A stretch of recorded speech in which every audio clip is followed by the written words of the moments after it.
De quoi va-t-on parler aujourd'hui? Tâches ménagères, jalousie, fête de fin d'année en famille. Est-ce une galère de vivre en couple? Qu'est-ce qu'il y a? Non, mais j'adore. Ah oui, parce que là, sujet. pendant que vous lancez le sujet, ça commence à débattre dans tous les couples devant la bien télévision. sûr. Ouais, c'est la galère, Il y a une application alors, qui est sortie, elle est géniale, et qui promet d'en finir avec les conflits concernant notamment les tâches ménagères. Bien. Seriez-vous prêt à travailler gratuitement 7 heures dans l'année pour combler le trou de la sécurité sociale? On vous pose la question. C'est l'une des pistes envisagées par le gouvernement, en tout cas une des propositions qui a été faite au projet de budget 2025. Et puis un homme multimillionnaire qui est prêt à tout pour rester jeune. À tout pour rester jeune, vous verrez. Est-ce que vieillir vous fait peur? Là aussi, on vous posera la question tout à l'heure. On va commencer par les tâches ménagères. La jalousie, les fêtes de fin d'année. Je ne sais pas quelle image on a du couple. Mais non, mais c'est vrai. Non, mais j'aime bien le sujet, moi. C'est une galère de vivre en couple. C'est une galère de vivre en couple. Il faut vraiment réfléchir avant de répondre, là. Bah oui. Ça peut avoir des conséquences. Oui, dans notre vie réfléchissez privée. très fort. Voilà. D'en finir avec les conflits autour des tâches ménagères. C'est vrai que ça peut être source de conflits au sein du couple. Donc, regardez cette vidéo. L'application suédoise promet d'en finir avec les conflits concernant la répartition des tâches ménagères. Rendre visible l'invisible, c'est le leitmotiv de cette entreprise suédoise qui a développé une application permettant de répartir et décompter les tâches ménagères au sein d'un même foyer. Accrocher le manteau des enfants, vider leur sac de piscine, faire la vaisselle ou encore passer l'aspirateur, le principe de l'application est de rentrer la tâche de son choix et les autres membres du foyer peuvent suivre l'évolution de la corvée et envoyer un rappel quand elle n'est pas faite à temps. Cette application lancée le 5 septembre a pour but de faire preuve de reconnaissance lorsqu'une tâche ménagère a été effectuée et surtout permettrait d'alléger la charge mentale. Je voudrais que vous voyiez la tête d'Éric et Yann pendant la diffusion du sujet. Vous vous régaleriez, parce que moi je me régale là. Il les voit maintenant, nos têtes. C'est les mêmes que pendant le sujet. Alors bien, question, parce qu'évidemment on va élargir le débat, ça ne concerne pas que les tâches ménagères, bien sûr. La question, est-ce une galère de vivre en couple? Attention, nous avons réfléchi, nous avons voté. Messieurs, vous dites oui. Très bien, par qui je commence? Sujet sensible, Éric Nolot. La parole est à Éric Nolot. Mais d'abord, juste, je voudrais faire un sort particulier à l'application. Oui. C'est-à-dire qu'à partir de maintenant c'est certain, tout sera délégué à des machines. Tout sera délégué au numérique, à des applications. Y compris le devoir conjugal. Oh. C'est ça, c'est la prochaine étape. Il y aura une application. Le terme de devoir ça fait conjugal, 17 jours que j'ai pas eu de fellation, 14 jours que j'ai pas eu de cunilingus. Oui. Le missionnaire, j'ai pas eu de. Je vous rappelle qu'il y a des enfants qui nous regardent à 18 ans. Et alors entre 14 et 35 ans, vous avez dit. Ah oui, 15-34, oui, qui sont très nombreux, mais il n'y a pas que. Non, mais c'est ça la prochaine étape. Oui. D'ailleurs, je me souviens d'un petit garçon de 9 ans qui était rentré. J'étais à un dîner un soir, pardon, Eric, qui était rentré chez ses parents. Il s'était plaint. Il dit maman, je me suis fait une fellation du genou. Non, c'était mignon. C'était mignon. Elle est mignonne. Non, mais c'est pas une histoire drôle, c'est la vérité. Oui, mais je vous crois. Mais bien sûr que je vous crois. J'aime pas les histoires drôles, sauf quand c'est Bigard qui les raconte. Ah oui. Ce qui prouve qu'il avait quand même entendu ce mot. Voilà.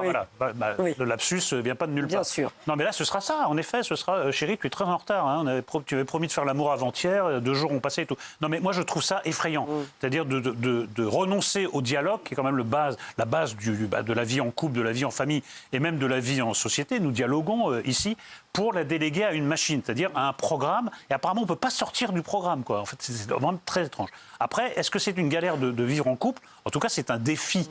La vie en famille est un défi. Il faut tenir compte de l'autre et même des autres. Alors, je ne parle pas des autres au titre de notre émission. Eux, on n'en tient pas compte du tout. Guénolé et les autres. Vu les pères de famille que c'est en même temps. Oh, mais qu'est-ce que vous en savez? J'ai une application qui les espionne 24 heures sur 24. Ah oui, c'est ça. Oui, voilà, vous en savez rien. C'est l'avenir.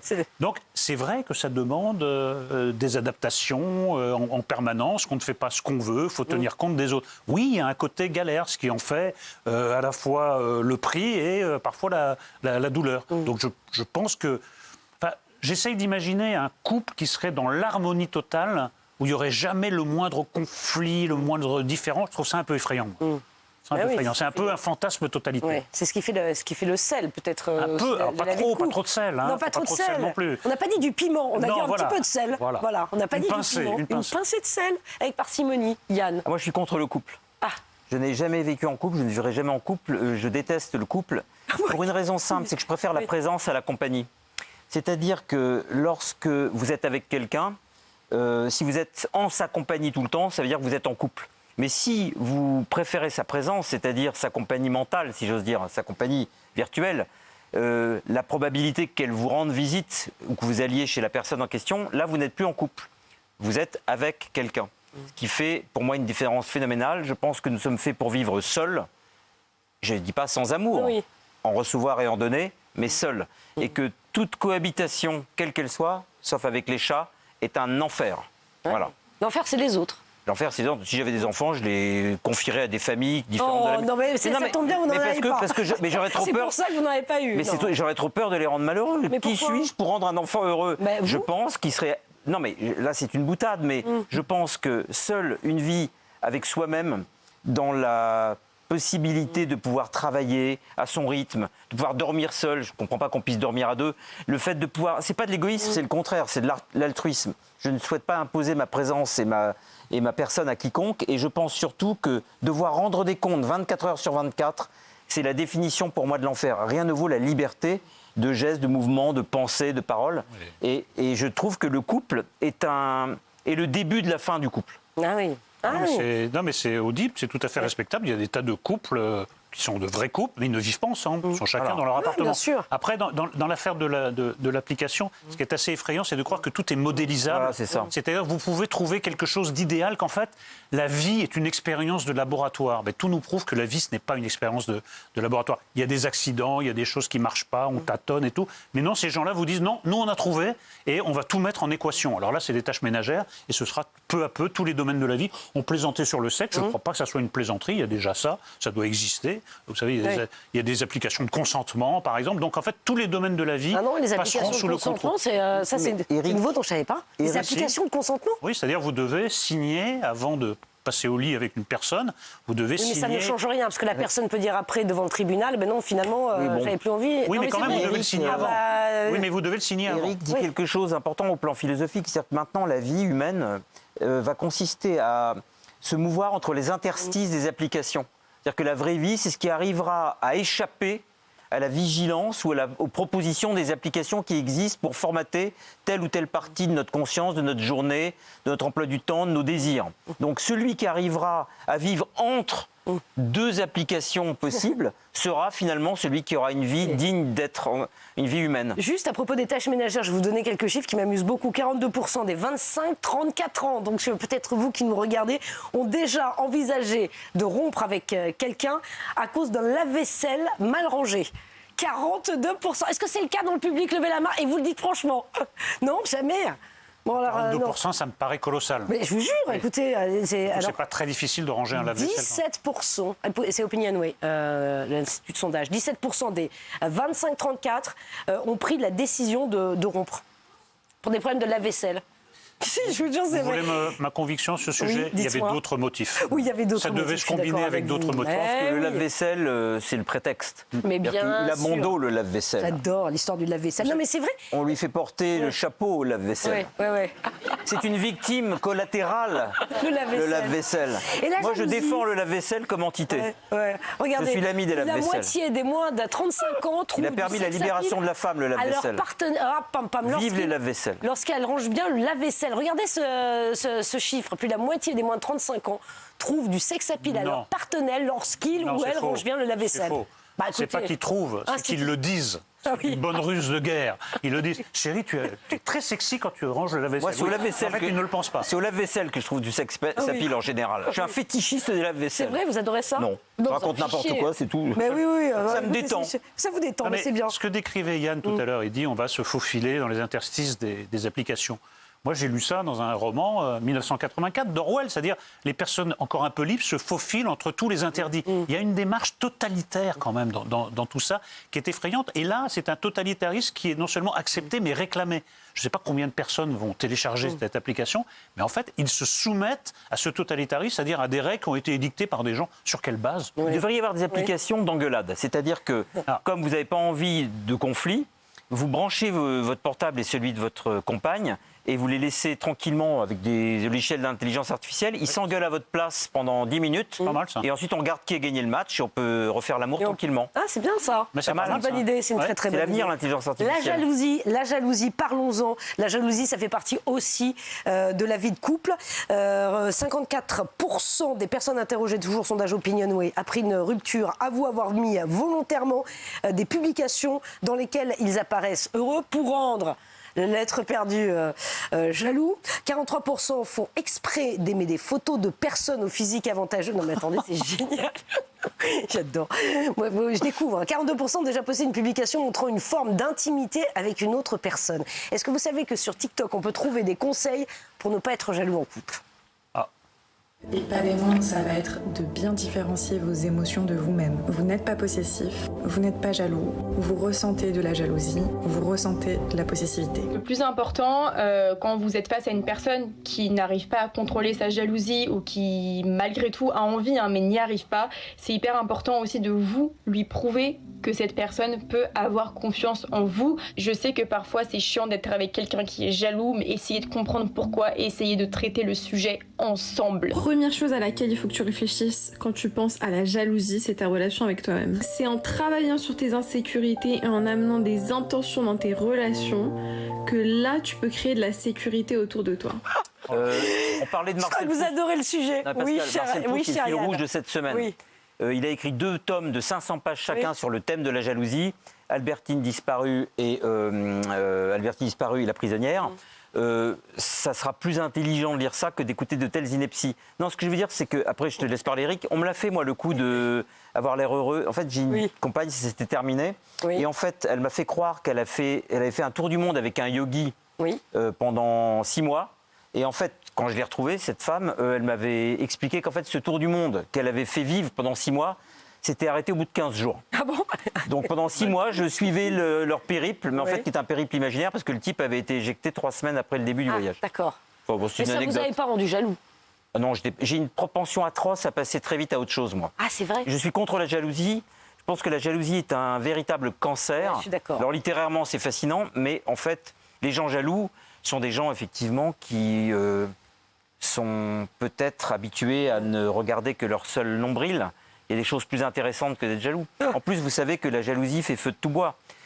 Tous les motifs pour nous acculer à être autre chose qu'être jaloux sont eux-mêmes des motifs de jalousie. C'est comme la transparence. La jalousie est toujours plus gourmande de jalousie. Et si on vous explique pourquoi il ne faut pas être jaloux, vous y trouvez de nouvelles motivations pour renforcer cette jalousie. La jalousie fait feu de tout bois. Tout fait sens aux jaloux. Ouais. Y compris ce qui pourrait disculper Bah, je suis sa d'accord. partenaire. Je n'ai pas d'une nature jalouse non plus. J'ai pas de jalousie. C'est un truc d'abruti, la jalousie. Ouais. Non, mais c'est surtout que En rien d'ailleurs. vous pouvez consulter 40 comptes de 40 influenceuses, elles ont chacune une réponse différente. Donc en fait, c'est Regardez pas TikTok, hein, Eric Nolot. Ah non, mais là, il faut pas. Non, mais là, les expressions, ça volait quand même ras les pâquerettes. Hein. Là, c'est vraiment de la psychologie de. Elles ont 15 ans et demi, mais elles vous expliquent ce que c'est que la vie. Oui, non, mais c'est ça, en fait. C'est vraiment c'est incroyable. Oui. Parce qu'en effet, Proust, il savait un peu de quoi il parlait en matière de jalousie. Là, c'est vrai que ces gamines, elles ont quoi? Elles ont 20 ans, elles ont tout compris à la vie. Et un problème aussi fondamental, en tout cas aussi répandu dans l'espèce humaine, elles ont la solution. Elles ont trouvé la solution. Alors, il y a un autre sujet de conflit, peut-être. Alors, ça ne vous concerne pas si vous n'êtes pas à la vie de couple, c'est la belle famille, la belle famille. Où va-t-on passer les fêtes de fin d'année? Chez ta mère, chez ma mère, voilà. Parfois, ça crée des conflits. Alors, figurez-vous qu'il y a Une application aussi, oui, sujet de tension, des conseils pour gérer la belle famille. Des conseils. Beldoche.com, Il faut l'inventer, Yann, il faut l'inventer. avec une tête de mort qui clignote. Regardez. Malheureusement, les mères qui sont toxiques ont tendance à devenir des belles-mères toxiques. Finalement, ce type de belle-mère va voir le partenaire de son enfant comme une rivalité en termes de temps passé, une rivalité en termes d'affection donnée. Il est primordial que vous privilégiez le dialogue dans votre couple et que vous essayiez de sauver cette situation. Dites-vous une chose, vous aimez cette personne-là. C'est avec elle que vous êtes en couple, ce n'est pas avec sa famille. Donc essayez de relativiser. Je sais qu'il y aura des moments difficiles. Vous allez devoir un peu encaisser, mais encaisser, vous inquiétez pas, ça va se tasser. Le temps va vous aider, parce que quand le temps s'installe dans la relation, la belle famille voit à quel point cette relation est fiable. C'est donc le genre de personnes qui font du bruit avec leur bouche, en fait. Sacha Guitry disait, il y a des gens qui parlent. J'attends qu'ils aient quelque chose à dire. Oui.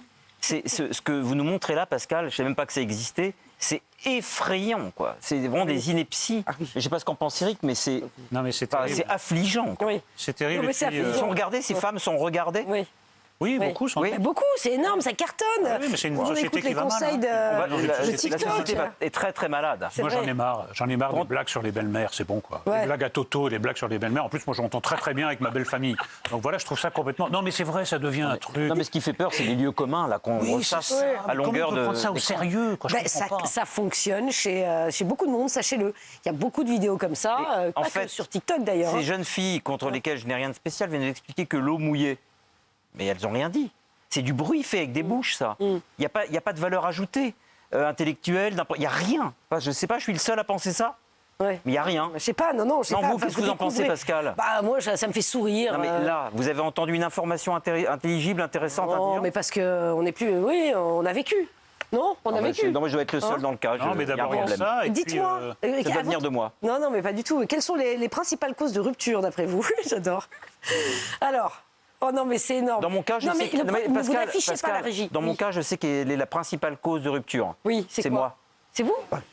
Oh non, mais écoutez, Yann, vous en êtes fier en bah, plus. c'est honnête. Un peu d'humour, enfin. Oui, bah oui. Non, mais- souvent, c'est vrai. Ouais. Bah, la cause de rupture de quelqu'un, c'est soi-même. Point. Oui. Point. Il faut savoir se remettre en question, ma chère Pascal. Et à chaque fois qu'une rupture a lieu, je me remets en question. Je n'accuse pas l'autre. Voilà. bien, Je bravo. me dis, j'ai dû faire quelque chose qui cloche. D'accord, pas mal. Et vous, cher Eric? Moi, j'envisage de m'inscrire sur TikTok et de dispenser mes conseils du haut de mes 63 ans. Je suis persuadée que vous cartonneriez, je vous jure. Oui, mais pas dans le bon sens. C'est-à-dire, on Ah, dira, mais c'est non. qui ce vieux con? Attendez, je vous donne quand même... j'ai On a quand même, tellement excusez-moi, je vous coupe tout Oui. le temps là. Je vous présente des excuses. C'est moi, je suis insupportable avec vous aujourd'hui. Mais Eric et moi, on a un point commun. Oui. Vous savez pourquoi on n'est pas sur TikTok? Non. Moi non Vous plus. hein. livrez le secret. C'est parce qu'on a autre chose à faire. Oui, c'est ça. Parce qu'on a une vie. Vous avez une vie. Alors attendez, je vous donne quand même, je vous jure que c'est vrai, parce que la première raison m'a fait sourire. Quelles sont les principales causes de rupture? En 3 arrive l'égoïsme. Quelle surprise. Attendez. C'est vaste, hein? En 2, les remarques désobligeantes. Ouais, d'accord. Et en 1? En 1. En 1, Moi, je sais ce que c'est. Ah. Les maris jaloux, à force de regarder Eric et moi, distiller des remarques d'une très très grande volée intellectuelle tous les soirs. Oui. Et ils se disent, pourquoi je ne suis pas eux? qui nous rendent ça. forcément Ouais. très sexy. Ouais. Donc là, c'est C'est ça. horrible. Et les Voilà, c'est ça. femmes, leurs femmes regardent notre émission, Oui. les yeux tellement ouverts qu'on dirait qu'elles les pondent. Et elles se disent, j'aimerais tellement connaître Eric Nolot en vrai. Je vais demander à Yann Moix de me le présenter. Oh, mais voilà, c'est ça. Et là, bien ça fait sûr. une rupture massive Et dans là, la c'est population. terrible. Eh bien non, la réponse numéro 1, sachez-le, c'est l'hygiène.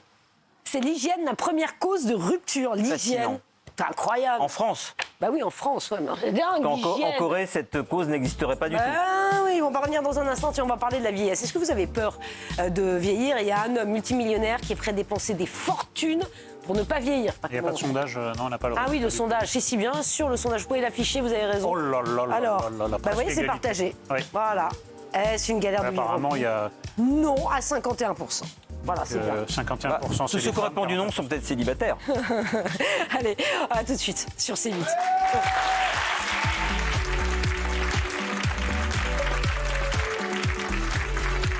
Allez, midi super, on est en direct. Merci d'être avec nous. Bienvenue sur C8. Merci d'être aussi nombreux à nous regarder. Ah un oui. demi-million encore hier. Merci, merci, merci si vous venez de nous rejoindre. Non, mais ça fait Eric. plaisir, vraiment. Mais oui, ça fait extrêmement Ça fait plaisir. C'est un bonheur de vous retrouver tous les soirs, n'est-ce pas? On Très est content. content de se retrouver. On est Très content de ce retrouver le public. Et on est content Très de vous content retrouver. des chiffres et surtout de la liberté d'expression qu'on a ici tous les soirs et qui risque d'être Exactement. menacée. Exactement. Donc oui, réaffichez, s'il vous plaît, le petit QR code si vous souhaitez signer la pétition. S'il vous plaît, ne vous en privez pas. L'objectif, c'est 1 million d'ici la fin de la semaine. On est à 800 000, je crois, un peu plus de 800 000. Donc voilà, on compte sur vous. Voilà, si vous voulez que ça continue, j'ai pas grand-chose d'autre à dire. Hein. Sinon, ça va, messieurs? Ça va. Oui, toujours. Le premier forme. débat était Oui. Intéressant. intéressant. C'est l'avenir, hein. C'est l'avenir. Tout passera par des applications. Vous savez quoi? On va parler dans un instant, surtout, restez avec nous. On va parler de ce multimillionnaire qui est en train de tout mettre en place. Il a une 60aine d'années, il ne veut pas vieillir, il a décidé qu'il voulait avoir sa tête de 18 ans. Ah. Et qu'il allait combattre la mort. Donc il fait tous les tests possibles. Ce qui nous amène à cette question, est-ce que la vieillesse vous fait peur? On en parlera dans un instant. Mais C'est le d'abord... sujet de toutes les œuvres picturales, littéraires et cinématographiques depuis que l'homme existe. Oui. Bah, c'est pas mal, non? Oui, c'est bien. C'est un vaste sujet. Et peut-être que ça suffira pas 10 minutes. On aura peut-être l'occasion d'aborder le sujet. En revanche. Oui, on en regarde un peu sous le pied. Là, ça va être, on va regarder un petit peu sous le pied. Allez, seriez-vous prêt à travailler gratuitement 7 heures dans l'année pour financer la sécurité sociale? Essayer de réduire le trou abyssal de la sécurité sociale. C'est une proposition très sérieuse qui a été faite. Elle permettrait de gagner plusieurs milliards, je crois, 2,5 milliards d'euros. Ce serait quand même une somme substantielle. Le déficit de la sécurité sociale pour l'année 2024 a été estimé à quasiment 17 milliards d'euros. Donc, est-ce que vous êtes prêts à travailler 7 heures gratos dans l'année pour aider la sécurité sociale? On va regarder cette vidéo et on en parle juste après. 7 heures de travail en plus pour financer l'autonomie. Je trouve que c'est une proposition qui est intéressante, qui est judicieuse. Vous la retenez ? Et qui... On va avoir le débat parce qu'il faut évidemment regarder le détail. Antoine Armand, mouillez-vous, vous la retenez ou pas? Je ne vais pas vous dire ici qu'on la retient alors qu'on doit la travailler ensemble. Ce que je vais vous dire ici, c'est que toutes les propositions qui vont dans le sens de dire il faut travailler davantage, on en prend acte, on les étudiera. Pourquoi? Parce que c'est pas juste une question budgétaire. Parce que j'entends ce que certains disent. Ils disent très bien, ils n'arrivent pas à faire des économies dans la dépense publique, donc ils nous demandent de travailler davantage. Là, je vous parle d'une question économique. On est dans un pays qui ne travaille pas assez. Mais on est dans un pays qui ne libère pas le travail.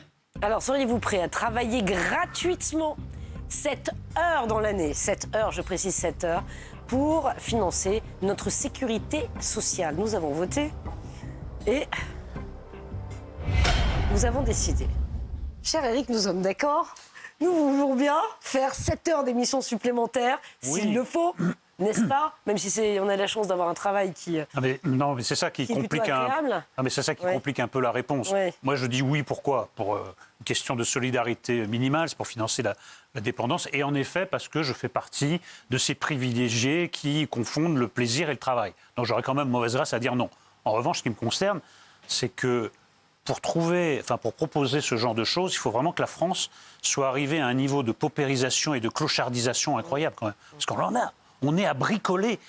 Chaque jour, il y a quelqu'un qui invente une nouvelle manière de gratter un peu pour combler des déficits abyssaux. On est vraiment dans une situation catastrophique. Ensuite, ça rapporterait combien, vous avez dit? Ça rapporterait 2,5 milliards.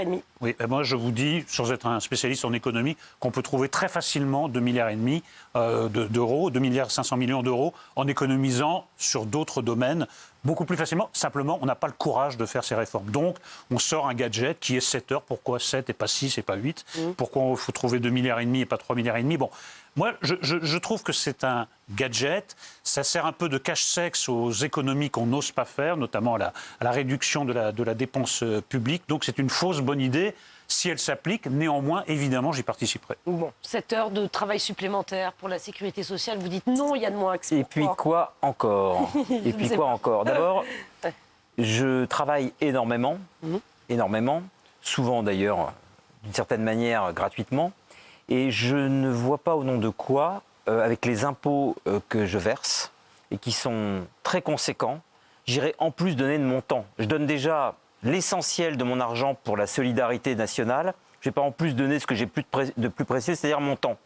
On ne peut pas me saigner des deux côtés. Je considère, n'ayant pas d'enfant, que je suis saigné fiscalement. Saigné. J'en suis quasiment à la spoliation, quoi. C'est-à-dire que c'est inique.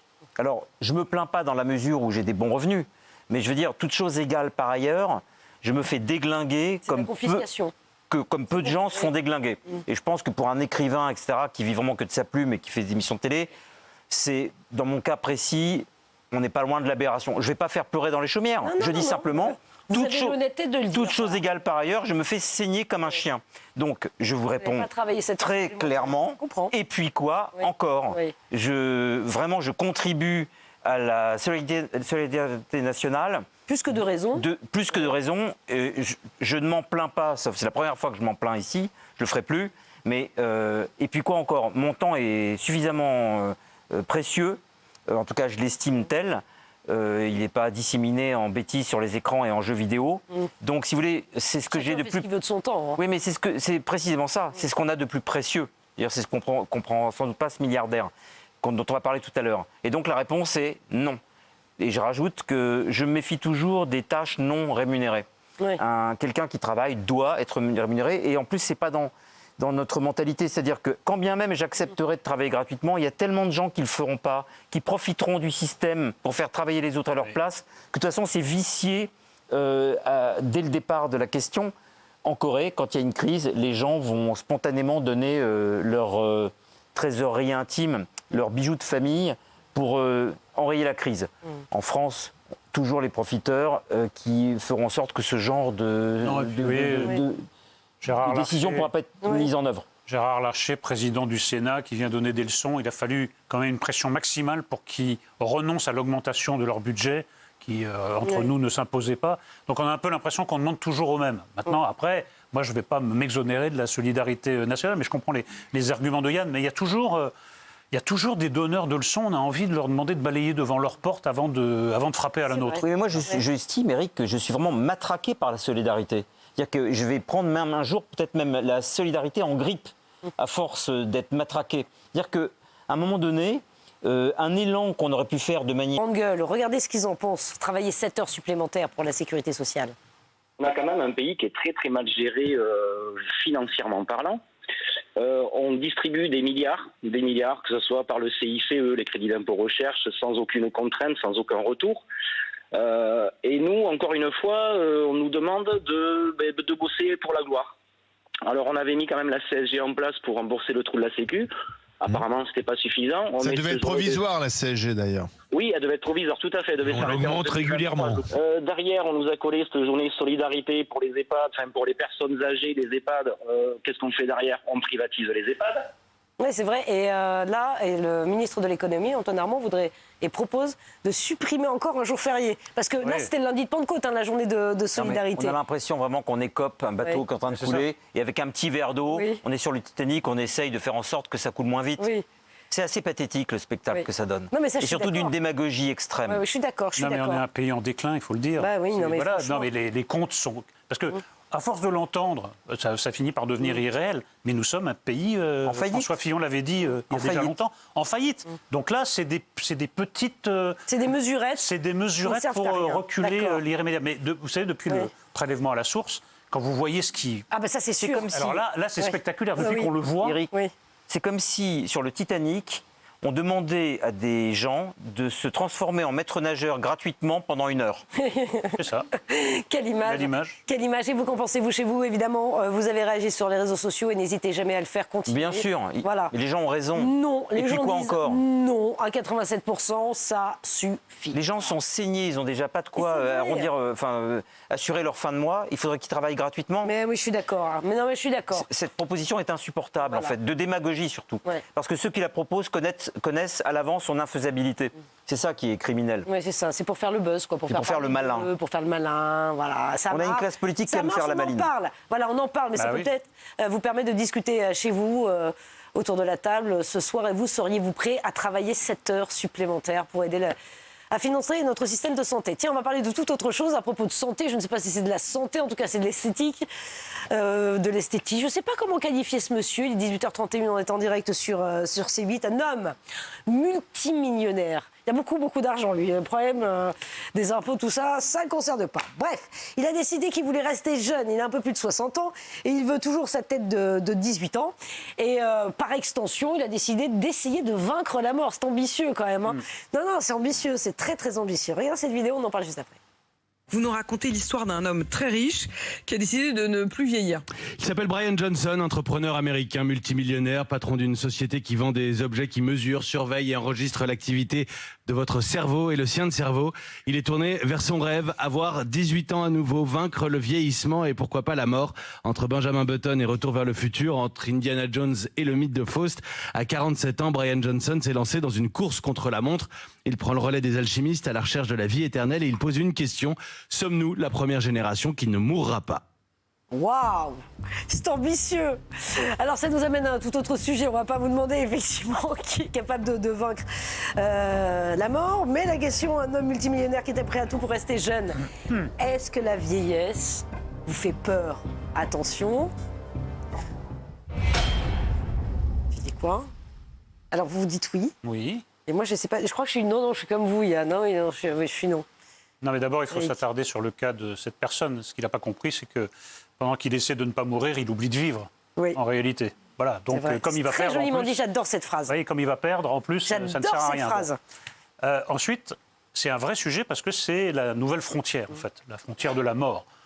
L'humanité a l'illusion de pouvoir tout dominer et peut-être d'en finir avec ce qui est notre sort commun depuis que l'humanité existe, c'est-à-dire la mort, la finitude. Nous voulons maintenant que ça soit infini. Nous voulons disposer de tout à l'infini et même du temps. Bon. Alors ça, c'est le débat un peu philosophique. Pour la question plus précise qu'on nous a posée... Sur l'éternelle jeunesse, déjà. Oui, alors moi j'ai peur de la vieillesse parce que j'ai peur de ce qui va avec. Le délabrement physique, les problèmes de santé qu'on n'a pas, ou en tout cas moins quand on est jeune. On peut avoir des gros problèmes quand on est jeune. En revanche, je n'essaierai pas de pallier à cette lente décadence par la chirurgie esthétique, par exemple. C'est-à-dire que j'ai peur, mais j'accepterai le cours naturel du temps. Voilà. Alors que vous voyez bien, et d'ailleurs, ce qui est curieux, c'est que beaucoup essayent la chirurgie esthétique pour contrarier ça. Ça marche quand même très rarement. En fait. Alors vous trouvez Ça donne des résultats. Que vous ne la voyez pas, parfois, quand c'est bien fait. Non, quand ça se voit justement. Ça se voit pas. Alors soit ça donne des cas presque pathologiques, des gens déformés, soit ça se voit et ça, je dirais que ça souligne même le vieillissement plutôt que ça ne l'atténue. Donc c'est bizarre. Moi, ça fait quelque chose qui n'est pas naturel. Bon. Les Français estiment qu'on est considéré comme vieux à partir de 69 ans. Ça aussi, c'est un sujet de débat. Ça s'approche pour moi, donc encore que... Mais non. Mais si, petit à petit, jour après jour. Donc comme en fait, c'est quelque chose, oui, qui m'inquiète, mais que finalement, à quoi j'acquiesce petit à petit. Cher Yann. Eh bien, c'est la dernière fois que je suis aussi jeune, pendant que je vous parle, mais c'est la première fois que je suis aussi vieux, d'une certaine façon.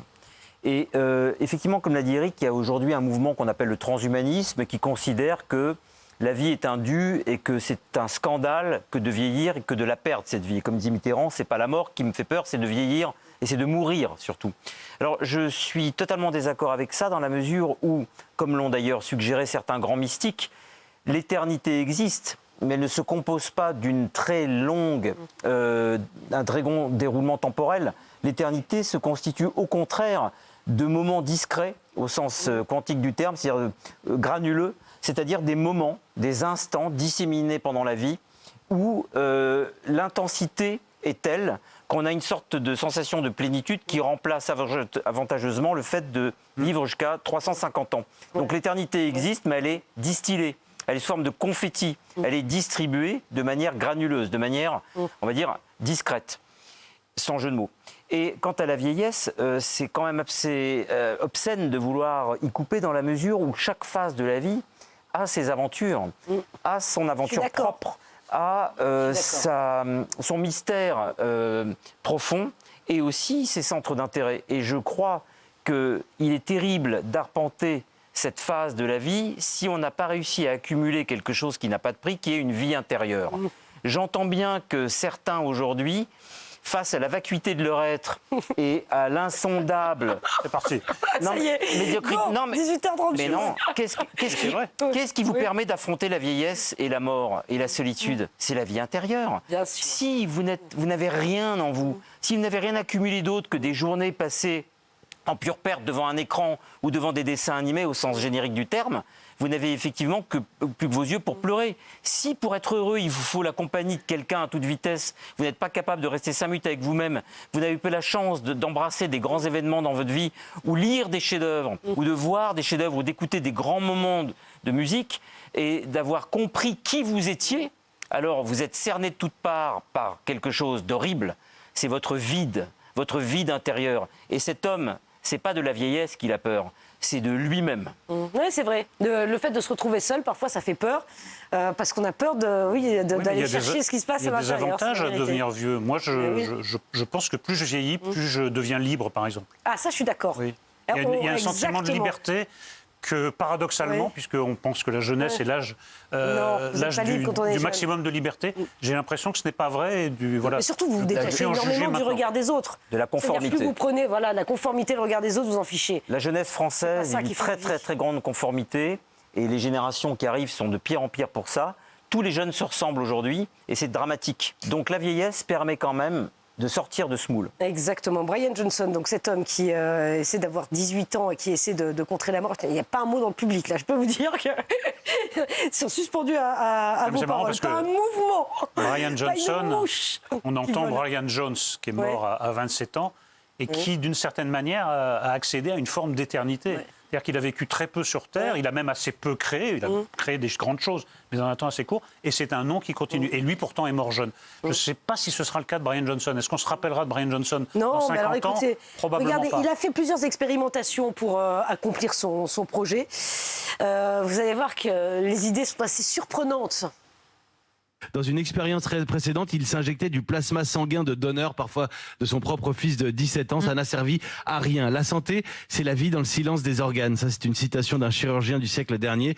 La médecine pour éviter le crissement du corps, qui se fatigue, qui s'use. On en est tous un peu là. Le tic-tac du temps, c'est ce que veut combattre Brian Johnson. Son objectif, ramener chacun de ses organes vitaux à l'état d'un jeune homme de 18 ans. Mais quand on voit ce qu'il a fait de son visage, j'ai très peur pour son corps, ses poumons, ses reins, son cœur, son cerveau. Bon, son cerveau, il est déjà altéré.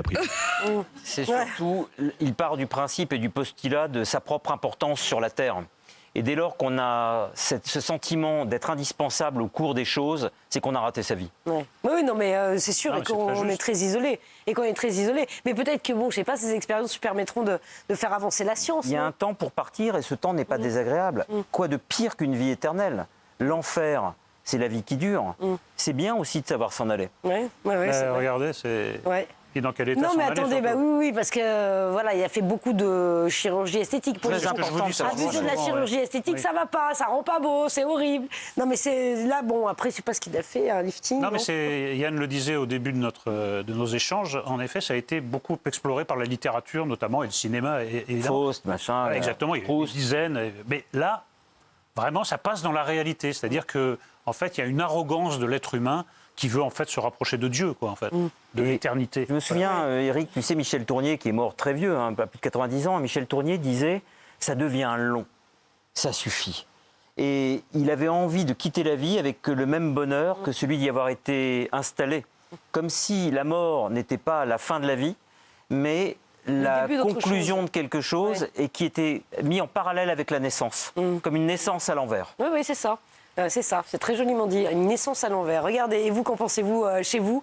La vieillesse vous fait-elle peur? Non, à 57%. Eh ben voilà, vous êtes bien, vous avez raison. De toute manière, qu'est-ce qu'on y peut? On a un public bien dans sa peau, on a des téléspectateurs mais bien sûr, en accord avec eux-mêmes. On peut rien faire contre ça, il faut s'assumer et s'aimer comme on est. Enfin voilà, il faut s'assumer et s'aimer comme on est. Bon, donc c'est pas mal. Écoutez, franchement, moi je trouve ça chouette, pardon, excusez-moi, mais moi je trouve ça chouette. J'ai 47 ans. Et ben moi je suis hyper contente, je suis bien mieux aujourd'hui que quand j'en avais 20 et je retournerai pour rien au monde à 20 ans. Merci beaucoup de nous avoir suivis, c'est À demain. C'est vrai.